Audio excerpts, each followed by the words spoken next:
And with that, with this the show with Beadle, who's great, by the way, what's that been like? Not just we're talking about working with her, but what's it been like to kind of embrace, sports radio? People would always say sports radio is dying, and I don't see that. I do a lot with the A's Radio Network, but where do you see sports radio going?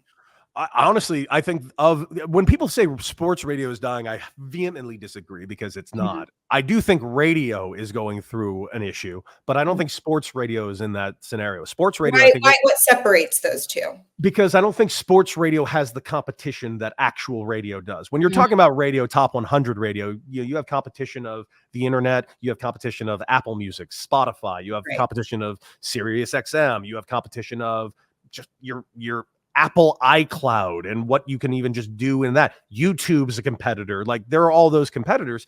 You do have those competitors in sports radio, but at the end of the day, local markets still matter in sports radio. Here in New York City, WFAN is still a very important thing. In Chicago, the Score 670 is a very important thing. Bay Area up there in San Francisco, same exact thing. Local media matters, and I think that national media matters as well. I'm on Mad Dog Sports Radio. We're a national channel.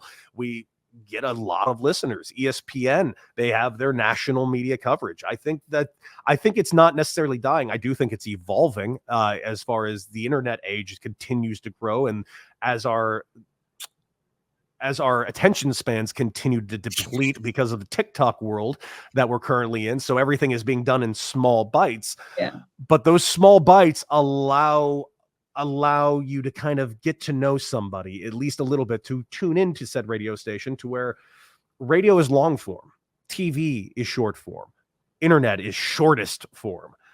You can't hide on the radio. The radio, you have to be able to hold a person's attention for 3+ hours.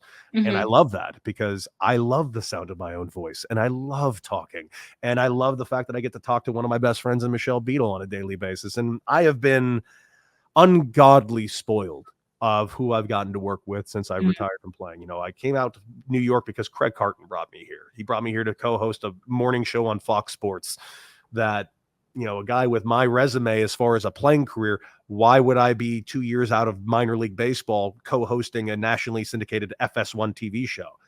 Doesn't even make sense to me, but that's the opportunity that I got. The opportunities I've gotten hosting a lot of shows like Live on the Line for Stadium, all the work I've done for MLB Network, and obviously my honest to God favorite job I've ever had now is doing this show with Michelle Beadle. Michelle is the easiest person to work with. She is a blast to work with, and we literally show up every day as a couple of knuckleheads that just talk about sports and then complain that we're talking about sports because I want to talk about Wolverine and Deadpool.